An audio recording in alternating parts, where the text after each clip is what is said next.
ఈరోజు మనతో పాటు ఉన్న గెస్టు తెలంగాణ రాష్ట్ర సమితి సహాయ వ్యవస్థాపకులు, తెలంగాణ ఉద్యమంలో కీలక పాత్ర పోషించిన ఉద్యమ నేత మన ప్రకాష్ గారు మనతో పాటు ఉన్నారు. నమస్కారం సార్. నమస్తే వెంకట్. కేసీఆర్ గారు ఓడిపోవడం గల కారణాలు ఏంటి? ఎమ్మెల్యేల మీద వ్యతిరేకతన, లేదంటే తెర వెనుక ఉండే వ్యక్తి వలన? చాలా కారణాలున్నాయి, ఒకటి రెండు అని చెప్పడానికి లేదు.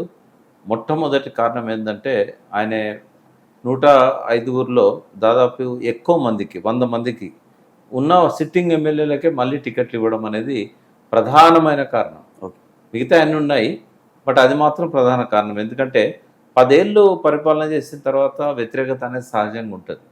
అది కేసీఆర్ మీద వ్యతిరేకత ఉన్నది, ఆయన అనుసరించిన పాలనా పద్ధతుల మీద ఉన్నది, వ్యక్తిగతంగా ఉన్నది.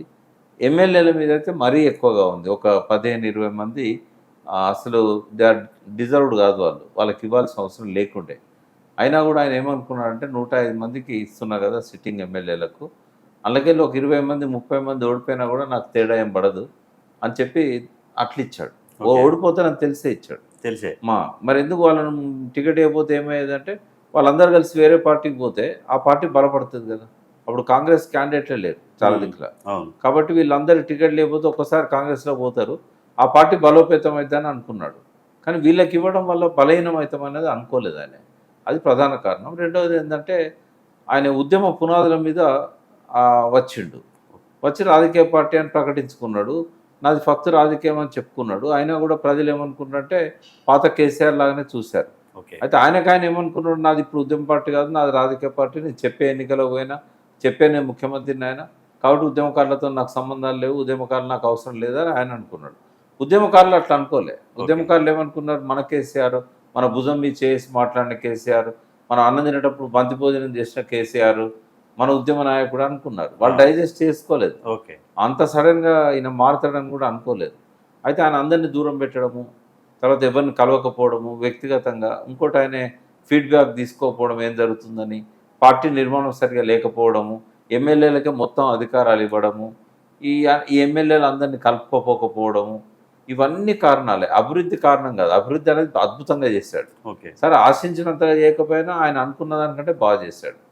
తెలంగాణ విధ్వంసమైన తెలంగాణను 57 ఏళ్ళు విధ్వంసమైన దాన్ని 10 ఏళ్ళల్లో పునర్నిర్మాణం చేయడానికి చాలా పనిచేశాడు. బట్ దాని మీద చర్చ జరగలే. కేసీఆర్ వ్యక్తిగత పద్ధతుల మీద చర్చ జరిగింది, అవినీతి మీద చర్చ జరిగింది. అదే సమయానికి కాళేశ్వరంలో మేడిగడ్డ బ్రీచ్ కావడం కూడా ఒక ప్రధాన కారణమైంది. దాన్ని కౌంటర్ చేయలేదు, కనీసం అక్కడ విజిట్ చేయలేదు, ఇదేం కాదని చెప్పి ఒక ధైర్యం చెప్పలేదు. నేను ఒక్కరిని తప్ప అప్పుడు ఎవరు మాట్లాడలేదు. ఇవన్నీ కూడా కారణాలు ఆయన ఓటమికి. ఇట్లా వరుస పెట్టి రాసుకుంటూ పోతే ఓ 18 పర్వాల మహాభారతం అంత ఉంటుంది. టీఆర్ఎస్ ఓటమికి కారణం ఏంటి? ఇంకోటి ఉంది కదా సార్, ఇప్పుడు దేవుడు వరం ఇచ్చిన పూజారి అడ్డుపడ్డట్టు తెరానికి ఒక షాడో ఉంటుంది. ఆ షాడో ఎవరిని కలవనీదో కేసీఆర్ అని చెప్పి 100% వాస్తవం. ఆ షాడో ఎవరు సార్? ఒక్కరని కాదు, అక్కడ కోటరీ ఉంటుంది, అందరికీ తెలిసిన వాళ్ళే. ఆ కోటరీ అంతా కూడా అంటే వాళ్ళ తప్పని నేను అన్నా. కేసీఆర్ గారి వ్యవహార పద్ధతి అంతా వాళ్ళు చెప్పినా కూడా ఆయన కలుస్తారని నేనేమనుకోను. ఇప్పుడు ప్రకాష్ గారు మిమ్మల్ని కలవాలనుకుంటాను మాట చెప్తారు, అవును, చెప్పినా కూడా ఆయన కలుస్తాడని నేను అనుకోను. ఎందుకంటే ఆయన మూడీగా ఉంటాడు. ఆయన ఎప్పుడైనా ఒక మైండ్ లేదన్నా తిరుగుతుంది అనుకో, ఎవరు వచ్చినా ఇంటర్వ్యూ ఇవ్వడు, ఎవరికి టైం ఇవ్వడు, నో చెప్పాడు, చూద్దాంలే నేను చెప్తానులే మళ్ళీ పిలుద్దాం అంటాడు. వీళ్ళు కూడా అదే కమ్యూనికేట్ చేస్తారు. జనరల్గా కోటరీ కొన్నిసార్లు కమ్యూనికేషన్ చేయకపోవచ్చు, బట్ కోటరీ చేతులు ఏముంటుంది. చాలా వరకు మాలాంటి వాళ్ళని అడిగినప్పుడైతే వాళ్ళు ఖచ్చితంగా చెప్తారు. ఇప్పుడు మంత్రులకు అపాయింట్మెంట్ దొరకక, ఎమ్మెల్యేలకు కొంతమంది దొరకక, ఉద్యమకారులను పూర్తిగా పక్కకు పెట్టి, కోటరీ కంటే కూడా ఆయనదే తప్పదు. మీకు కేసీఆర్ గారు ఎమ్మెల్సీ పదవి ఇస్తానంటే గవర్నర్ కోటలో మీరు ఎందుకు వద్దన్నారు? వేరే వాళ్ళే తీసుకుంటారు. 2015లో గవర్నర్ కోటాలో ఒక సీట్ ఉండే. అప్పుడు నేను వద్దన్న తర్వాతనే శ్రీనివాస్ రెడ్డి గారికి ఇచ్చారు, మన ఆఫీస్ ఇన్ఛార్జ్.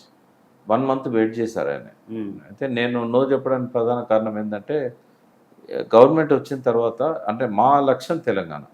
జయశంకర్ గారు అయినా నేనైనా తెలంగాణ రాష్ట్ర సాధనే మా లక్ష్యం. నేను మెయిన్ స్ట్రీమ్ పాలిటిక్స్లో ఎప్పుడు లేను. టీఆర్ఎస్ కంటే ముందు కూడా నేను ఏనాడు ఏ పార్టీలో లేను. అయితే నా బ్యాక్గ్రౌండ్ ఏంటంటే నేను ఎక్స్ట్రీమిస్ట్ బ్యాక్గ్రౌండ్, పర్టికులర్గా తర్మేల్ నాగిరెడ్డి, దేవులపల్లి వెంకటేశ్వరరావు విప్లవ రాజకీయాల బ్యాక్గ్రౌండ్. అంతకంటే ముందు కొండపల్లి సీతారామయ్య, వరవర్రావు, సికేఎం కాలేజ్ స్టూడెంట్గా, ఆర్ఎస్యు, ఇట్లా నాది విప్లవ రచయితల సంఘం. అయితే మాకేందంటే ఈ రాజకీయాల మీద సదభిప్రాయం లేదు. ఓకే. ఇవి చెత్త రాజకీయాలు, దోపిడీ రాజకీయాలు, వర్గ రాజకీయాలు, ఈ వ్యవస్థ కూల్చాలని పోరాడిన వాళ్ళం. ఆ వ్యవస్థలో భాగం కాదలుచుకోలేదు నేను. అది ప్రధాన కారణం. నాకు మైండ్‌లో ఎన్నడూ కూడా ఎమ్మెల్యే, ఎమ్మెల్సీ, ఎంపీ, మంత్రి ఈ ఆలోచనలు లేవు. తెలంగాణ రావాలి కాబట్టి తెలంగాణ కోసం రాజకీయ పార్టీ పెట్టాం.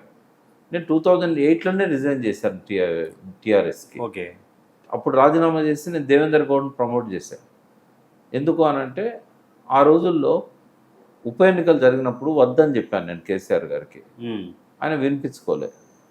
16 మందితో రాజీనామా చేయించాడు. 4 ఎంపీలతో రాజీనామా చేసి ఆయన కూడా రాజీనామా చేశాడు. పోటీకి పోతే 2 ఎంపీలు ఓడిపోయారు. 9 మంది ఎమ్మెల్యేలు ఓడిపోయారు. సరే ఓటమి అనేది ఎలక్షన్లో జరుగుతుంది. నేను వద్దన్నా కూడా. నేను ఎమ్మెల్యేలకు ఇన్ఛార్జ్ అప్పుడు. నేను ఎమ్మెల్యే తీసుకోలేదు. ఎమ్మెల్సీ రిజెక్ట్ చేయడం కాదు, నేను ఎమ్మెల్యే కూడా వద్దన్నా. 2003లో 4లో ఎలక్షన్స్ వచ్చినప్పుడు నన్ను ఎమ్మెల్యే నిలబడమన్నాడు ఆయన. అప్పుడు కూడా నేను వద్దన్నా. ఈ రాజకీయాల్లో నేను ఫిట్ కానని చెప్పాను. నాకు ఇష్టం లేదు ఇటువంటి రాజకీయాలు. అయితే ఈ ఎమ్మెల్యేలు ఓడిపోయిన సందర్భంగా ఆయన ఏమన్నాడంటే రాజీనామా చేశాడు పార్టీ అధ్యక్ష పదవికి. కేసీఆర్ గారు రాజీనామా చేసి 2 డేస్ 3 డేస్ అడిగినా కూడా, బతిమిలాడినా కూడా, జయశంకర్ లాంటి వాళ్ళు పోయి రిక్వెస్ట్ చేసినా కూడా ఆయన మళ్ళీ వెనక్కి తీసుకోలేదు. ఓకే. 4వ రోజు తీసుకున్నాడు. అయితే మేము 2 రోజులు చూసాం. అదే ఓ దిక్కు ఓడిపోయి ప్రజలంతా కూడా నిశ్చేష్టులు అయిపోయినారు. ఇంత ఉద్యమం చేసి మనం తెలంగాణ కోసం పోటీ చేసిన ఎమ్మెల్యేలు ఓడిపోవడం ఏంది, ఇట్లాంటి పరిస్థితిలో ఎట్లా. అంతకుముందు నాతో ఒక మాట అన్నాడు, వద్దండి, పోటీ చేయకండి, మంచిది కాదు అంటే గెలిపిస్తారు ప్రజలు అన్నాడు. అట్లా లేదు వాతావరణం అని అంటే, ఒకవేళ తెలంగాణ కోసం రాజీనామా చేసి పోటీకి పోయినప్పుడు వాళ్ళు గెలిపించకపోతే ప్రజలకు అవసరం లేని తెలంగాణ మనకెందుకు అన్నాడు. ఓకే. దానికి తగ్గట్టుగానే వాళ్ళు ఓడించిండు, ఈయన రిజైన్ చేసిండు. ఎంత అడిగినా మళ్ళీ వస్తలేడు. అయితే కాడి కింద పడేసిండు అనుకున్నాం. అనుకొని ఇంకో నాయకుడిని తెచ్చి మనం దీన్ని బ్యాలెన్స్ చేయాలి. ఆయన ఇవాళ కాకపోతే రేపు రియలైజ్ అవుతాడు. బట్ ఈ వాళ్ళేమో కాలర్లు ఎగరేసుకుంటాను, మేము కాంగ్రెస్ 5 గెలిచినాం, టీడీపీ 4 గెలిచినాం. మరి ఎట్లా ఈ వాతావరణాన్ని? జయశంకర్ గారు, విద్యాసాగరరావు గారు ఉన్నారు అప్పుడు, నేను పాషం యాదగిరి, మేమిద్దరం పోయి దేవేందర్ గౌడ్తో మాట్లాడాం. ఆయన వస్తా అన్నాడు. కానీ నాకు మీ బ్లెస్సింగ్స్ కావాలి జయశంకర్ సారు. మళ్ళీ ఆయన కలిసి ఒప్పుకున్న తర్వాత జయశంకర్ సార్ దగ్గర పోయినాం. సరే వస్తే మంచిదే, కానీ కలిసి పని చేయాలి, ఒకరికొకరు పోటీ పడొద్దు అన్నాడు ఆయన. వచ్చి చెప్పిండు కూడా దేవేందర్ గౌడ్కు. మంచి సార్ అన్నాడు, నవ తెలంగాణ అన్నాడు.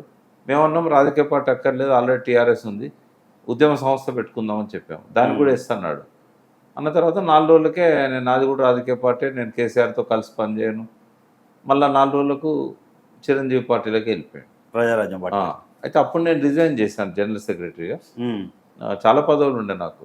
ఇరిగేషన్ కన్వీనర్ ఉంటుంది, కేసీఆర్ గారికి సహాయకుని ఉంటుంది, జలవనరుల సెల్కి ఇన్ఛార్జ్ ఉంటుంది. అన్నీ వదిలిపెట్టి డిజైన్ చేసి దేవేందర్ గౌడ్ని ప్రమోట్ చేశాం. నేను ఆ పార్టీకి జనరల్ సెక్రటరీ ఉన్నాను. తర్వాత ఏమైంది, ఆయన ఎప్పుడైతే చిరంజీవితో కలిశాడో అప్పటికి చిరంజీవి తెలంగాణ అనలే. తెలంగాణ అనని ఆంధ్ర వ్యక్తితో నేను ఎందుకు కలుస్తాను అన్నాడు దేవేందర్ గౌడ్. ఆయన మీ సామాజిక వర్గమే కదా, కాపే కదా, నువ్వెందుకు ఆయనతో కలిసి పనిచేయనంటున్నావు అంటే, కాపు కాదు సార్, నేను తెలంగాణ వాదిని. ఆయన ఇంకా తెలంగాణ అనలే. ఆయన ఎలక్షన్లో పోయేటప్పుడు సిరిసిల్లలో నిలదీస్తే అప్పుడు తెలంగాణ అన్నాడు, సామాజిక తెలంగాణ.